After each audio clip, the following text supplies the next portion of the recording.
Yo les bros, nous avons enfin notre chapitre mensuel. Il faut dire qu'en ce moment on a tellement peu de chapitres que j'ai presque l'impression qu'un seul sort tous les mois. C'est problématique puisque d'un côté ça ralentit énormément le rythme de cette fin d'arc qui arrive petit à petit sur son climax. Mais bon, pas besoin de débattre là-dessus pendant des heures. Au final le principal est que tout le monde se protège de ce coronavirus qui est la cause donc de ces pauses prolongées. Donc on va commencer cette review du chapitre 980 qui m'a laissé quelque peu mitigé sur certains points et un gros merci aux potos Scantrad bien évidemment qui sont toujours fidèles au poste. On reste dans la continuité du chapitre précédent, Luffy s'énerve du traitement que réservent les sbires de Kaido aux aliments pourtant si précieux de Wano Kuni. Il faut le comprendre, en ayant vu la misère dans les yeux d'Otama, difficile de résister à la colère. Le gaspillage alimentaire est ici un thème qu'Oda décide d'aborder après la pollution et la déforestation de Wano Kuni due à l'industrialisation massive. J'aime toujours autant comment il parvient à adapter des thèmes actuels de notre société à son histoire tout en paraissant à la fois si naturel. Et c'est triste au final car ça me donne l'impression qu'avec le temps, on a normalisé les catastrophes climatiques, les catastrophes humaines et sanitaires, enfin bref. Partons sur un ton plus joyeux. Oui, car Luffy, lui, il règle tous ces problèmes-là avec un bon gros elephant gun dans la gueule. Je sais pas vraiment si ça marche, mais en tout cas, nous, ça nous fait du bien. Forcément, ça aurait été très étonnant que le plan tienne plus de 10 minutes avec lui, c'est déjà un miracle qu'il soit arrivé si loin sans tout faire capoter. Heureusement, on peut compter sur Zoro. Ou pas. Lui qui a normalement plus la tête sur les épaules que son capitaine, eh bien il souffre malgré tout du même altruisme que Luffy, et ça c'est beau putain, faut le dire quand même. Personnellement, ça me fait tellement toujours plaisir à voir que j'en oublie presque instantanément qu'ils sont capables d'exploser tout le plan à cause de leur sang chaud.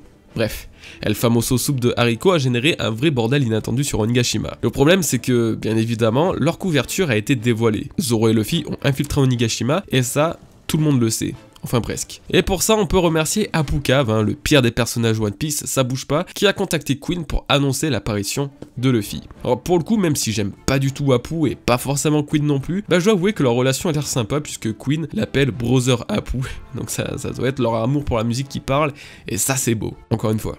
Une chasse à l'homme est désormais lancée par Queen qui lâche au passage une grosse bombe. Celui qui attrape Luffy et Zoro obtiendra une place au sein des Tobiropo. Donc les Tobiropo ce sont les 6 unités spéciales en gros de Kaido qui sont en dessous les calamités. Cependant il ne dit pas ça pour rien Obélix puisqu'apparemment il souhaite se débarrasser de quelqu'un parmi les Tobiropo justement. Et ça c'est hyper intéressant.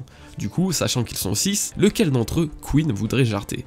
Personnellement ma pensée va se diriger vers Diaz Drake. Encore, effectivement. On sait que Woizwo et Sasaki ont un problème avec King. Page One et Ulti semblent assez jeunes et ont l'air d'être dans leur délire à eux. Black Maria, elle est plus difficile à cerner mais elle semble pas spécialement en conflit avec quiconque, elle a l'air d'être plutôt fidèle. Après ces maigres déductions, je pense forcément à Drake pour la simple et bonne raison qu'il s'agit du traître de l'équipage de Kaido, de l'espion à la solde de la marine. Il y a de grandes chances que sa couverture à lui soit également compromise et peut-être que Queen a justement percé un jour son véritable profil. Il tenterait donc de le tuer, laissant une place de libre au sein des Tobiropo qui serait comblé par celui ou celle qui capturera Luffy et Zoro. Bon, après il peut s'agir d'un autre membre des Tobiropo, mais de ce qu'on sait nous, lecteurs, eh bien Drake est le plus apte à générer ce genre de problème car comme je l'ai dit, il bosse toujours dans la marine. Pour la suite, on en vient à une partie délicate et qui m'a un peu perdu. Luffy versus Apu.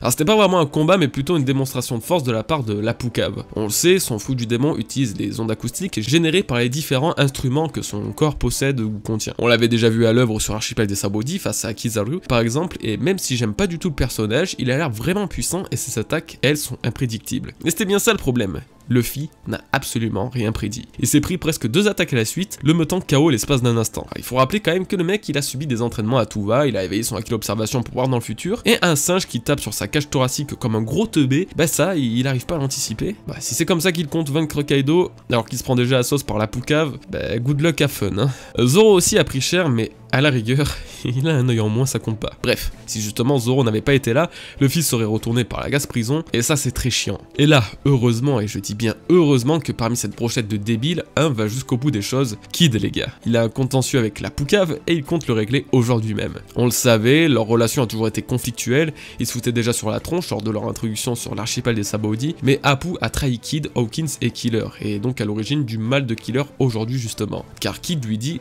c'est toi qui es à l'origine de tout ça, sans réellement donner plus d'informations certes, mais il y a de grandes chances qu'il parle des conséquences de la trahison. En ayant trahi le groupe, Kid s'est retrouvé enfermé, Killer lui en est venu à être forcé de consommer des spies, ce qui l'a rendu dans l'état actuel, riant à gorge déployée contre sa volonté. Le chapitre 944 était d'ailleurs très touchant sur ce sujet-là, on connaît Kid comme étant sanguinaire, sans pitié, et pourtant, en touchant à ses Nakama, on découvre une facette de lui beaucoup plus sensible. Son principal leitmotiv est désormais la vengeance de son compagnon, et là-dessus il a l'air d'être on ne peut plus sérieux. C'est ce qui me plaît chez Kid, puisqu'on y retrouve en lui un Luffy bis, mais du côté obscur de la force. Après je dois dire, un autre truc m'a fait kiffer, c'est son goût pour la musique bien évidemment. Lui et Killer aiment la musique, ça fait même partie de leur hobby d'après Oda, chose qu'il a dévoilé dans le SBS du tome 82. C'est ironique sachant qu'ils se battent contre justement Apu qui utilise des ondes acoustiques en guise de pouvoir. En tout cas son attaque finale, Punk Gibson, m'a forcément fait esquisser un sourire, puisque Punk est une référence au style de musique connu de tous, et Gibson est une des marques des guitares les plus connues au monde, et surtout ma préférée.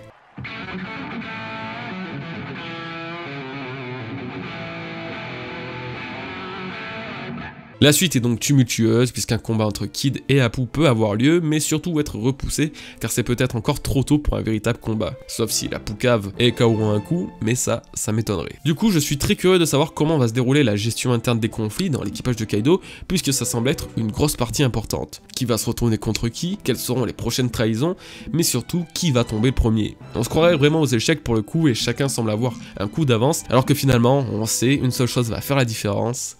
La force. C'est la fin de cette micro-review les potes. Il faut dire que les chapitres en ce moment ne sont pas très denses ni propices aux analyses détaillées. En tout cas, lorsqu'ils seront un peu plus costauds, on reprendra les grosses reviews comme à l'époque. J'espère que cette vidéo et que ce chapitre vous aura plu malgré tout. Passez un bon week-end les potos et n'hésitez pas à me rejoindre sur Twitter vu que je suis principalement actif là-bas. Allez, portez-vous bien, peace.